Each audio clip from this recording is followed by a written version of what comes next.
Hello, I'm Alice and I write books for Usborne Publishing. Now I want to read to you today a few pages from this book, 100 Things to Know About Planet Earth. Now I love writing these 100 Things to Know books because they're so packed full of information and I can't think of a better subject than planet Earth. Now we all know how amazing and beautiful and special our planet is, and it is so important that we all know about it and we protect it together. So I'm going to share with you some of my favourite facts that I learned. Deserts bloom with flowers after rainstorms. Deserts are the driest places on Earth, but many plant species still find a way to survive. Their seeds need water to grow, but they remain inactive under the ground for years, waiting for the rains to come. The Atacama Desert in South America can get as little as 1 millimetre of rain a year. Every 5 to 7 years, heavy rainfall hits the area. The rain makes the seeds burst into life.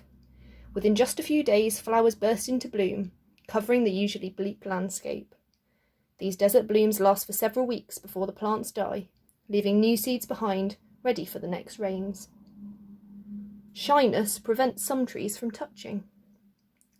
If you look from the ground up at the treetops of particular forests, you'll see little gaps between the leaves and branches of separate trees. This is caused by a phenomenon known as crown shyness. The top of a tree is called a crown. Trees' leafy crowns grow around each other. The types of trees that do this are found across different continents. The reason may be to stop leaf-eating insects from moving from tree to tree, or a response to trees hitting each other in windy places. Sailing stones drift across the desert at night. In Death Valley, California, there's an area called the Racetrack Playa, where large, heavy stones seem to move by themselves overnight. The stones, which are far too heavy to lift, are known as sailing stones. So how do they move? Scientists began researching the stones in the early 1900s, but it wasn't until 2014 that the mystery was finally solved. At night, temperatures drop, and a thin layer of ice forms across the Racetrack Playa. As the ice begins to melt in the early morning sun, it floats on a shallow layer of water. Even the gentlest breeze is enough to move the floating ice, carrying the stones with it. The scorching desert sun then dries up any water, leaving the sailing stones in their new positions. Crystals as big as buses are growing inside a Mexican cave. Beneath the cave lies hot, molten rock called magma, which makes the cave so hot it can only be explored for a few minutes at a time. That heat has slowly evaporated sulphurous water in the cave, leaving behind crystals of a substance called selenite. Over 500,000 years, the crystals have grown into colossal structures.